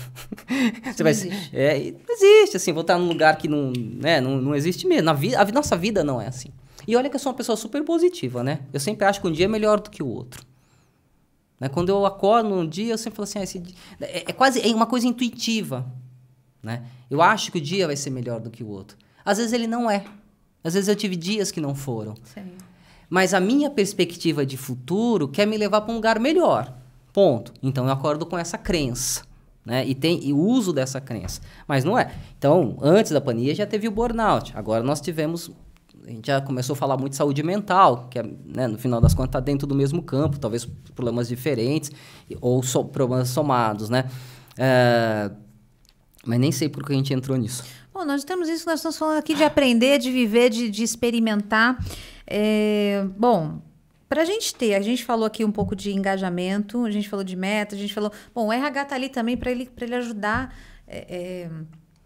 a cumprir as metas, ajudar, na verdade, ferramentar, tá do lado desses líderes, que eu acho que esse é o principal papel de RH, e não é burocratizar, Sim. como a gente acabou de falar, mas estar do lado dos líderes para poder instrumentalizar e apoiar para que a meta, para que os objetivos estratégicos sejam atingidos. Acho que essa é a principal tarefa do RH. A gente não pode esquecer disso. Isso tem que estar na nossa cabeça. Isso não tem nada a ver com deixar o lado humano de lado. Mas a gente existe dentro de uma instituição por conta da instituição. Isso não tem nada a ver com deixar o lado humano de lado, não tem nada a ver com ser desrespeitoso com as pessoas, não tem nada a ver com criar injustiças, não é nada disso que a gente está falando. Mas o RH ou a empresa, ela existe por um motivo. Como que é a empresa que ajuda não? Como é a empresa que permite ou incentiva, ou é uma empresa de alta performance hoje? Como você vai por milhares, centenas de empresas, o que você vê que são os pontos positivos das empresas que têm alta performance? Acho que primeiro a empresa precisa ser contemporânea, né? Assim, ela precisa estar ligada ao seu tempo, né? E às vezes as empresas param um pouco, né? Porque a gente está de novo falando de cultura. Cultura não é uma coisa tão fácil, cultura organizacional, de mudar. E talvez a empresa não tenha que mudar, mas ela tem que ir se transformando, né? Então, acho que as empresas sucedidas, de alguma forma, elas estão muito conectadas com o seu presente, né? Elas estão olhando para onde o mundo está indo e que de forma eu me relaciono, né? A gente falou da inclusão, não é à toa, né? A gente tem falado muito da questão da diversidade. E não é mais só a diversidade de pessoas com deficiência física, né? A gente está falando de pessoas, estamos falando de raça, estamos falando de gênero, né? Isso é contemporâneo. Então, se a empresa não olha para isso, é complicado. Então, quando a empresa, você percebe que é uma empresa que tem alta performance, ou está buscando alta performance, ela está olhando para o mundo, né? Ela está olhando para o que é contemporâneo. Não dá para a gente não pensar na questão da transformação digital, né? De como a tecnologia tem tomado conta do nosso trabalho, né? Como é que eu vou me sobreviver, como é que eu vou viver nesse mundo tecnológico? Quando eu falei que o mundo do trabalho tá se alterando, está em transformação, está em mudança, também tem a ver com a questão tecnológica, né? Isso vai causando impacto. Hoje, não tenho dado aqui, né? Mas a gente tem muito... Proporcionalmente, só no Brasil, quando a gente pega a população do Brasil, deve ser uns 200 milhões, 210 milhões, né? Deve ter passado um pouquinho. Estão fazendo um censo agora, né? Então, sei lá, a gente tem o quê? Quantas pessoas empregadas formais? 80, né? 40, deve ser umas 80 milhões de pessoas, né? Diminuiu um pouquinho, acho que tinha 18 milhões de desempregados, mas acho que diminuiu um pouco desempregados que se declaram, né? que se declaram que estão em busca de emprego. Tá. Que tem aqueles que a gente... Desistiram. E assim, quantos informais? Né? A informalidade cresce. Então, assim, o mundo está em transformação. Então, a empresa... E isso tem a ver com a tecnologia. Né? A gente veio de um país que era rural, virou industrial, de serviço, agora a gente está numa onda tecnológica. Então, né, assim, vou navegando, né? Mas assim, a empresa precisa estar conectada com o contexto atual, com o mundo atual. Ela precisa ser contemporânea. Então, ela precisa fazer investimentos nessa área. E ela precisa olhar, inclusive, a questão de que mercado que ela está. Hoje a concorrência é global, né? Às vezes você não tem nem mais uma concorrência local, hoje regional, ela é mundial, né? O impacto que se tem hoje, né, aos supermercados, né, assim, a importação. Outra coisa que é interessante, eu me lembro, recente agora, né, 20 começou. Em 19 eu fui numa convenção nos Estados Unidos, que é uma convenção de varejo, é a maior convenção de varejo que tem. Chama National Retail Federation, o nome acho que é Big Show, se eu não me engano, né? Mas é voltada a varejo. E eles falavam muito desse conceito das lojas que viam já, assim... acho que não tem problema falar de marca, né? Mas eu me lembro que a gente foi visitar a Adidas, foi visitar a Ray-Ban, e você vai ver lá os produtos expostos, mas você não tem a Levi's, né? Que eles chamam de Levi's. Você não tem o produto para você pegar. É para você conhecer, para você experimentar, e depois você comprava. Eu estava andando no shopping, fazia tempo que eu não ia no shopping, lá perto de casa, e já tem uma série de lojas assim. Nossa, a loja aqui é só para você ir lá conhecer, mas você não vai levar o produto. Você vai encomendar ou você vai comprar na internet. Quantas coisas a gente compra pela internet hoje? Olha o nosso sistema logístico. Estou falando em relação a gente mesmo, indivíduo, né? O que a gente comprava e o que a gente compra hoje. A pandemia, inclusive, ajudou a gente... Sem dúvida. A ser mais feliz. Não sei, né? Mas eu compro... Tem hora que eu falo, gente, por que eu comprei isso, né? Vocês não devem fazer isso, né? Imagina, aqui não. Por que eu comprei isso? A gente só compra o que a gente precisa não, mesmo. Tá tão acessível, né? Tá muito fácil, né? O acesso. Aí você vai lá e vem... Antigamente demorava 2 meses, você nem sabe... Assim, em 20 dias vem. Não. E aí você consegue rastrear. Aí você tá falando 20 dias que vem de fora. Às vezes você recebe no mesmo dia, Aqui né? é do mesmo dia, no dia seguinte. Então, isso tem a ver com o mundo atual. Isso tem impacto nas empresas, tem impacto no desempenho da empresa. Então, a empresa precisa fazer essa leitura. De novo, quando eu falo que o mundo do trabalho está em transformação, e a gente está falando com RH precisa ter esse olhar, precisa perceber como é que isso vai se comportando. Lógico que a gente tem, quando a gente fala de RH, tem empresas de tudo quanto é tipo, de tudo quanto é, né, com tamanhos, segmentos, né, econômicos, de atuação, tem empresas transnacionais, tem empresas nacionais, internacionais, mas uma empresa, como você perguntou, né, uma organização que acho que tem essa questão da performance, ela está atento ao seu mundo. E está, de alguma forma, trazendo... Porque assim, eu vou... Como é que você contrata transformação digital, né? Não é uma coisa simples. Transformação digital tem a ver com cultura, de novo. Sim. Você pode contratar um sistema bacana? Pode. Mas transformação digital tem a ver com a sua cultura de inovação, né? Isso que eu ia falar. Sim. De transformação e inovação. Como é que você não inova contratando só... Um software. Só um software. Então, você está essas pessoas, que competências elas precisam ter, tá? Esses líderes aí, quais são as competências que eles precisam ter para não contratar só o software, para poder, agora vamos modernizar tudo aqui, vamos contratar um software. Mas não é isso, a gente já está entendendo isso aqui. Acho que, assim, a gente saiu da questão do desempenho, entramos agora na transformação digital, né? A questão da inovação, da criatividade, assim... Ter um ambiente de inovação e criatividade é um ambiente de aprendizagem, que tem uma cultura de aprendizagem. Tem um amigo meu, o Conrado, não sei se talvez você conheça, o nome dele é super complicado, mas ele já me ensinou a falar, Shilo Schauer. Não conheço. Ele escreveu, um parceiro, o Conrado é um pesquisador, né, entre outras coisas, né, coisa que eu não sou, né. Eu tenho inveja de quem tem essa coisa da pesquisa. Minha esposa é assim também.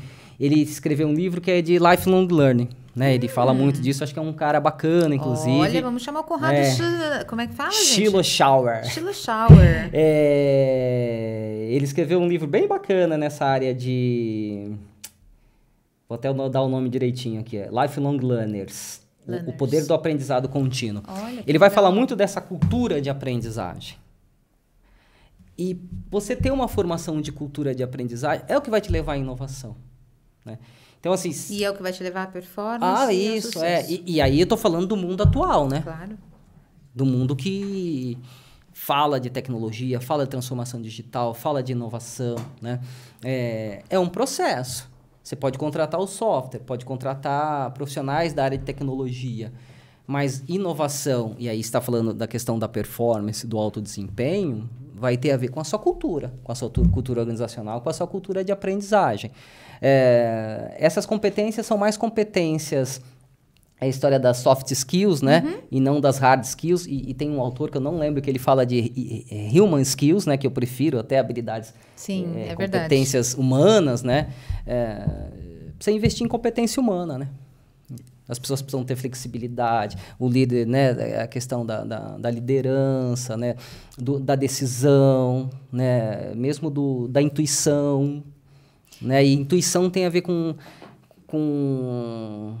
esse processo de formação, tem a ver com questões sistêmicas, né? A cultura é sistêmica, né? Então, não sei exatamente quais são as competências que você vai contratar a pessoa, mas você tem que estar atento a essa sua cultura, se é uma cultura de aprendizagem. Tem culturas que ela é muito baseada no medo, né? Assim, tudo que você vai fazer... mas será que o que o chefe vai falar, né? Mas será que eu posso fazer isso? Isso bloqueia muito a inovação, demais. Completamente. Agora, você não acha que isso é mais comum do que devia? Sim, infelizmente. Porque é uma relação de poder, né? Relação de poder, ela existe. E se você não trata dela, assim, as pessoas acabam fortalecendo esse processo de decisão, ele fica muito rígido. E aí, quando ele é rígido... E aí, quando as pessoas percebem-se que tem essa cultura do medo, ela está presente, você acha que alguém vai inovar? Alguém vai sugerir alguma coisa? Não. E eu te falo mais, quando a gente pensa, é o poder, eu digo mais, é o poder de não receber uma contribuição, o poder de não receber uma inovação. Então, na verdade, esse poder que você tem é um poder super negativo, quando você quer ser autoritário a ponto de não ouvir. É o que você falou, a pessoa, como ela vai inovar num lugar em que ela não pode nem levantar a mão, porque vai que fala errado. Então, essa liberdade, e aí tem muito a ver com a gestão humanizada, porque se eu quero falar, né, eu imagino que o outro também quer falar, então eu vou ouvir como líder.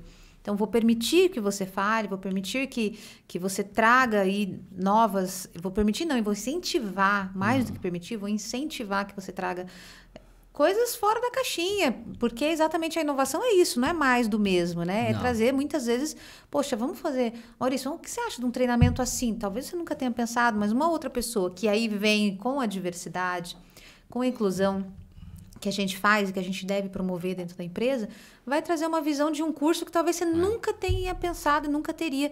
E você só vai escutar se você der essa abertura. Eu acho que o que você está falando, que eu acho que é fundamental, assim, a gente precisa se questionar a todo momento. A gente tem que refletir a todo momento, a gente tem que buscar... A gente como RH, né? Eu estou falando quem cuida de treinamento e desenvolvimento. A gente não pode se acostumar com aquilo que a gente já fez. Não é que a gente tem que mudar toda hora, não é que a gente tem que mudar por mudar. Não estou falando disso, não. Mas a gente também tem que tomar o cuidado de não se conformar, não ser conformista. Eu fiz um portfólio bacana, já estou... Eu tenho que me dar o direito de me de fazer uma análise crítica, né? Eu lembro quando a gente fez um processo... Eu falei, sou da área de administração, eu gosto muito de gestão. Eu acho que é fundamental você ter processo, você organizar as coisas, né? Mas eu não acho que a gente pode engessar. Até porque eu acredito que quando você organiza, mais facilmente você sabe aonde pode mudar, né? Mas eu lembro de quando a gente estava fazendo, e eu tenho que volta e meia, porque foi eu mesmo que propus, eu falei, se a gente tiver que jogar tudo fora, vamos jogar, não tem problema. Agora, a gente precisa ver se está dando certo, porque não é porque eu fiz, que eu mesmo sugeri que a gente fizesse uma venda baseada em processo, porque isso, venda B2B é muito baseada em processo, né? Que a gente tem que seguir o mesmo processo. Se ele não tá bom, a gente muda. Então, assim, acho que, pelo menos no meu ponto de vista, eu acho que a gente precisa se questionar a todo momento se aquilo que a gente já fez, se ele ainda está adequado. Mudança, para mim, aí é crença, né? É minha crença. Eu acho que sempre mudança é oportunidade. Quando tem vai mudar tal coisa. Gente, deixa eu ver aqui onde isso vai me ajudar. O que eu posso tirar de benefício disso? Eu acho que se a gente...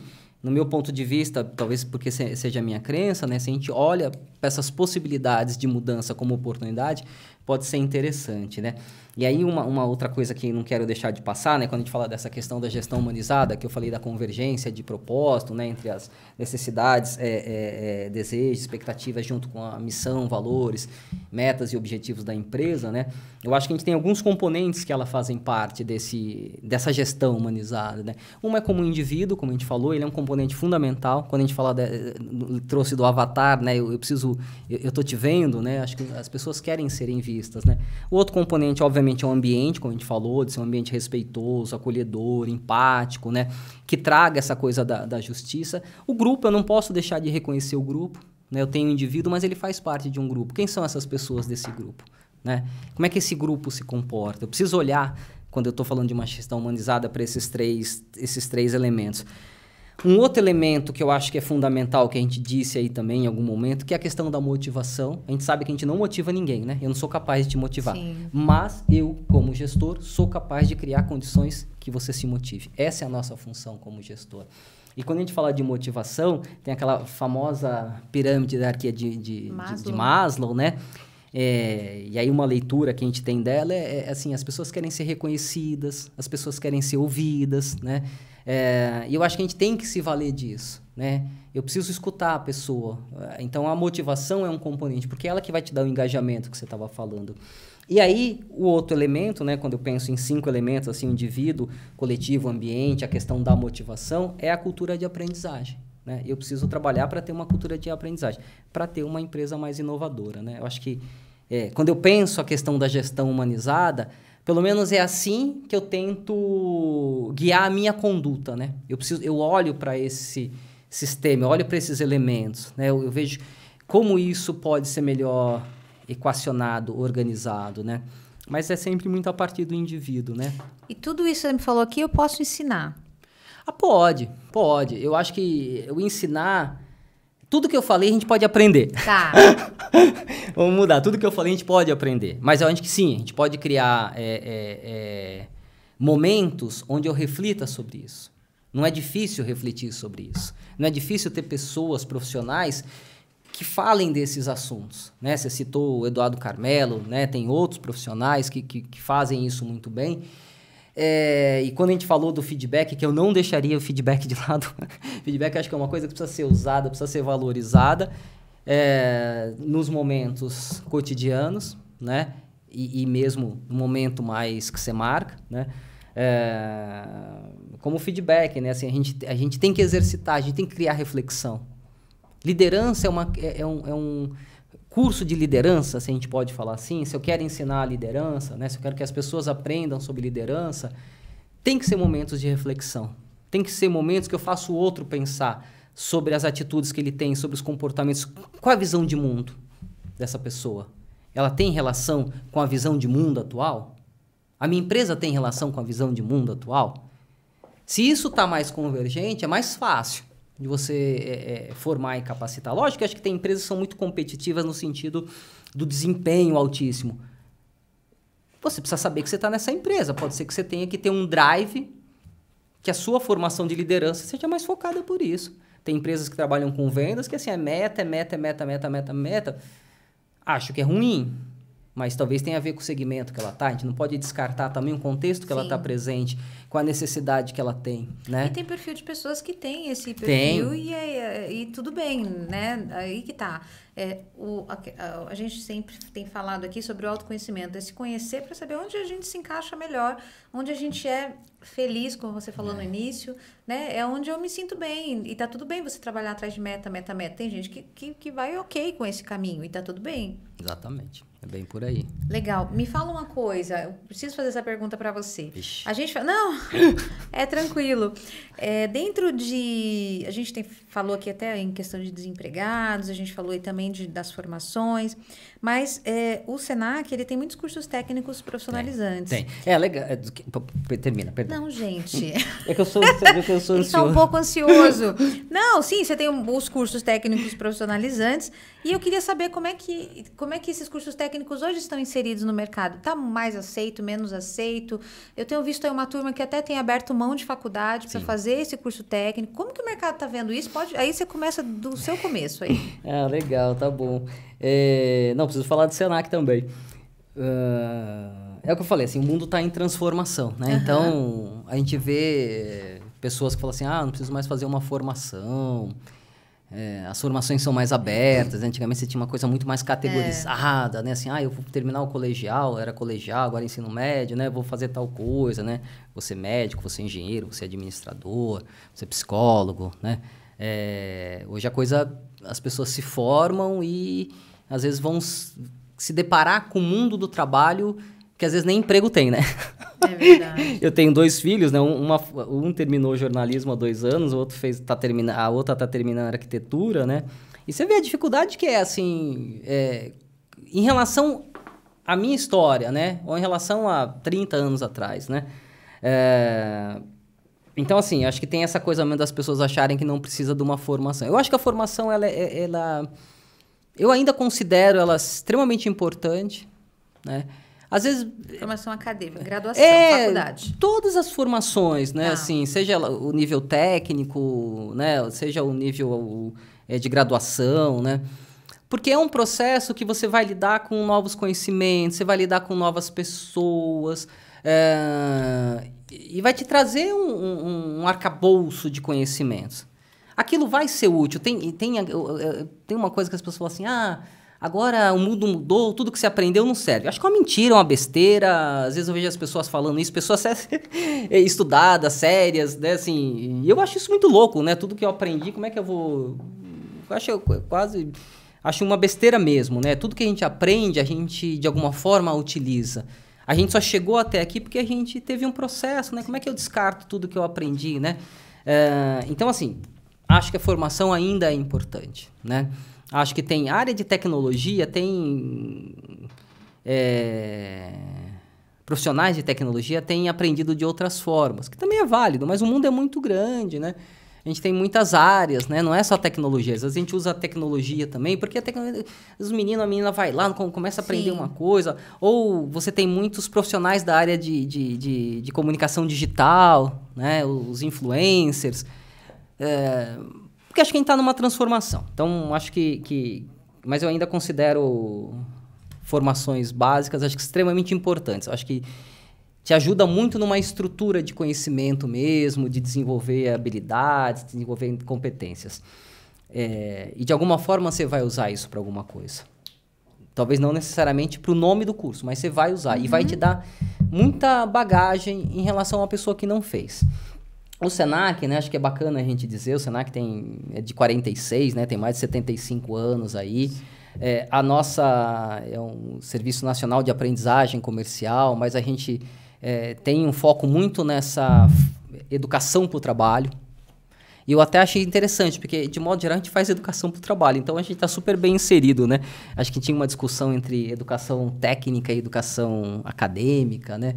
Mas a gente tem essa questão da formação para o trabalho. A gente sempre tratou o nosso ensino, né? Com base na coisa mais prática mesmo, né? Que eu acho que é bacana. Quem faz curso no Senac reconhece isso, né? De alguma forma aprende alguma coisa para fazer. Vivencial.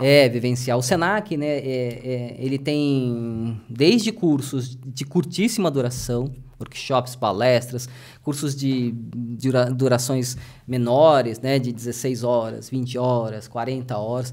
Como o Senac tem qualificações de 200 horas, né, que vai durar uns 4 meses. Como o Senac tem os cursos técnicos, né, o Senac é uma instituição que oferece muitos cursos técnicos, né? Não sou capaz de dizer quantos são, mas deve ser uns 10, 12 cursos técnicos. A gente, tem quase uma oferta aí de estudantes de uns 70 mil alunos no ano, né? Que fazem cursos de formação técnica. O Senac hoje tem um ensino médio técnico, que é um ensino integrado também, né? Então, a pessoa pode fazer o ensino médio junto com o ensino técnico, só que de forma extremamente integrada mesmo. A gente já tinha a pessoa terminar ou estar nos últimos anos do ensino médio e fazer o curso técnico do Senac. Mas o Senac, agora que eu falo, já tem há 4 anos, né?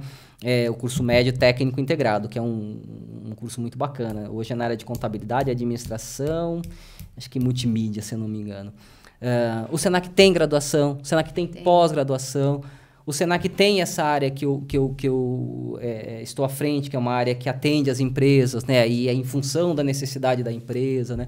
Então, o Senac é uma instituição muito ampla. O Senac tem uma editora, né? Tem os 2 hotéis, um em São Pedro e outro em Campos, né? Mas sempre com foco na educação, né? A nossa base é a educação, o que a gente tem de serviço é a educação, né? Mas é muito amplo mesmo, né? Assim, às vezes tem hora que nem eu nem dou conta, né? Acho que uma outra coisa bacana de falar, né? O Senac tem um programa Senac de gratuidade. Ah, legal. Né? Ia perguntar se tem algum tipo de programa de bolsa. Senac tem, inclusive, o programa Senac de gratuidade tem tanto a gratuidade mesmo, como o Senac tem bolsas, né? No ensino superior nós temos bolsa, né? Para o comerciário nós temos bolsa específicas, né? Que chegam até 50% dos cursos. Agora, o programa Senac de gratuidade, a gente tem oferecido em torno de 100 mil vagas totalmente gratuitas, né? Legal. Lógico que o acesso a gente privilegia pessoas que são mais vulneráveis. Mas a gente está falando de pessoas que a renda média per capita, né? A gente está falando de 2 salários, né? Então, se uma família são 4 pessoas e ganham 8 salários mínimos, daria um pouco mais de 8 mil, vai dar 2, né? Já dá isso, né? Então, é muito acessível, né? Isso tá no site de vocês? Está no site nosso, no www.sp.senac.br, tem todas as... É um mundo, né? É um mundo, tanto para a empresa quanto para a pessoa física. E lá para a empresa vai ter uma aba, né, dentro do site, mas se a pessoa colocar esse endereço que eu falei, /atendimento corporativo, já cai também na nossa área. Mas é um mundo, Que legal. É muito bacana. E é um mundo que tem contribuído absurdamente dentro das empresas. Quantas empresas atendidas aí por ano, se você tiver alguma estatística? Olha, o último relatório que a gente fez, levantamento, assim, nesses últimos anos, a gente atendeu já acho que mais de 8 mil, né? Nossa. Empresas, assim, acho que deu mais, não me lembro agora, mais de 1 milhão, que a gente fala de atendimentos, né? Tá. Mas são muitas empresas aí que a gente atendeu, porque é uma história, né? E a empresa, ela sempre é cliente para nós, né? Entendi. Se ela comprou há 5 anos, se ela comprou agora, ela está sempre na nossa base de relacionamento. E a gente está sempre com essa proposta aí. de atuação. A gente tem uma atuação, como eu falei, forte junto a prefeituras, né, nas cidades e junto a empresas privadas também, né? Acho que... Quais são os cursos que você mais vende para empresa privada? A liderança, e já há décadas é liderança. A gente tem muito programa na área de vendas, né? Na área de marketing, atendimento, né? Programas de atendimento, esses programas de equipes, como eu comentei, né? De team build. A gente tem o Senac tem esse lado ferramental também, né? Então, toda a parte de Office. O Senac tem a parte de tecnologia, né? Então, às vezes a empresa nos contrata para isso também. Parte de segurança do trabalho, né? Legal. Então, é amplo, assim. Legal. A gente tem uma capacidade bem grande de trabalho. E uma capilaridade grande, que você falou que você tem 80? 60. 60? Na capital, aqui na capital de São Paulo, umas 60 unidades. Aí, pelo interior, a gente está falando de mais de umas 40. Aí, 40 cidades, né? Dá para chamar assim, né? Nossa, imenso. É imenso. Imenso. É imenso mesmo. Que legal. Maurício, o que mais a gente não falou que a gente deveria ter falado? Olha, eu tô pensando aqui, viu? Não sei, eu acho que a gente Deu para cobrir? Cobriu bastante coisa, né? Assim... Não sei, Legal. te vem mais alguma coisa? Tá, não, na verdade, assim, a gente quer te agradecer muito, assim, pela tua participação. Acho que deu pra gente falar um pouco de gestão, um pouco da gestão humanizada, principalmente.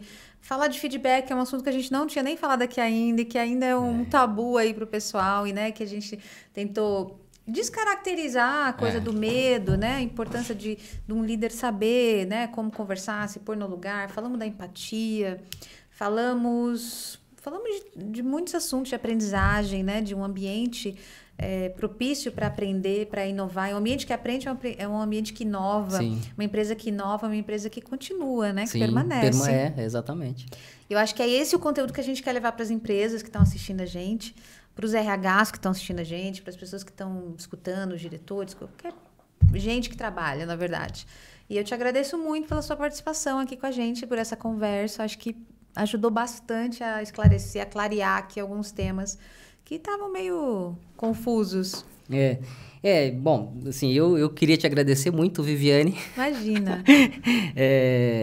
Foi um prazer. Você sabe que da pandemia para cá, eu participei de muitas lives, né? Até gravação de podcast, né? Até já tive outras gravações até de vídeo, assim, mas não tinha participado desse modelo que tem a bancada, que tem um microfone. Esse podcast é muito chique. Então, quando eu recebi o convite, né? E aí eu olhei e falei, gente, olha, vai ser super bacana, né? Porque tem uns que eu gosto de acompanhar. Que legal. E assim, de outras áreas que não tem nada a ver com RH, né? Inclusive, eu acho que essa é uma dica, a gente precisa sempre ampliar o horizonte, né? Acho que a área RH, quanto mais a área de RH trabalha com gente, né? Quanto mais ela amplia os horizontes, quanto mais ela amplia o pensamento, a visão de mundo, eu acho que melhor ela faz um trabalho, né? Eu acho que quanto mais crítica essa área quanto mais reflexiva essa área melhor o trabalho que ela pode fazer. Porque quando a gente está falando de gente, eu acho que é essa complexidade que a gente lida, né? O ser humano é muito complexo. E diverso. E complexo no seu comportamento, na sua atitude, né? Então, acho que quanto mais a gente amplia, melhor. Então, mas, voltando, fiquei super feliz quando eu vi, assim, vi o estúdio. Eu falei, gente, olha que bacana. Fiquei muito, muito contente. Então, obrigado, Vivi. Assim, conte comigo. Foi um grande prazer. Espero que realmente... não existe receita, né? Acho que é legal a gente dizer isso, né? Quando eu falei do Conrado, né? O Conrado é um cara que eu respeito muito, porque o Conrado, ele faz uma coisa que eu não consigo, que é de verdade estudar e explicitar aquilo de forma organizada, tanto que ele tem livro, ele tem artigo. Eu gosto de ler as coisas, eu gosto de aprender, mas eu tenho mais dificuldade de colocar isso de forma tão estruturada, e isso fica como... dentro do drive, né? Então, você vai perguntando coisas, às vezes eu vou lembrando de coisas. Eu acho que meu aprendizado está mais aí, né? Mas eu acho que é nesse sentido que eu queria deixar uma última contribuição, né? Acho que a gente precisa ampliar os horizontes, né? Quando eu falo Me lembro dessa... a gente não discute religião, política e time de futebol, né? Eu acho que a gente precisa discutir essas coisas. Time de futebol, não sei, eu sou santista, não sei se a gente precisa discutir, não. Mas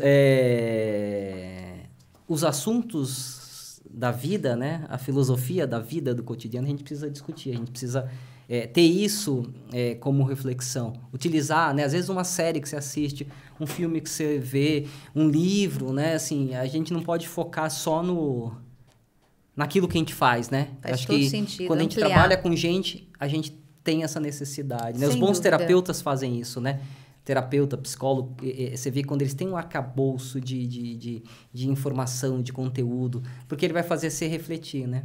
Então, obrigado mesmo aí pela Obrigada, que aula, oportunidade. obrigada a você, demais. Eu acho que a palavra que fica, sem dúvida, é a reflexão. Refletir a forma com que a gente tem, talvez, gerido, né, liderado, refletir sobre como eu gostaria de ser, como eu não gostaria. Então, acho que todas essas reflexões que você falou durante a nossa conversa são chaves para a gente conseguir ser mais feliz. Foi a primeira coisa que a gente falou lá no início. Fantástico. Né? Então, te agradeço muito. E é isso, pessoal. A gente fica por aqui. Até a próxima. Beijo, tchau.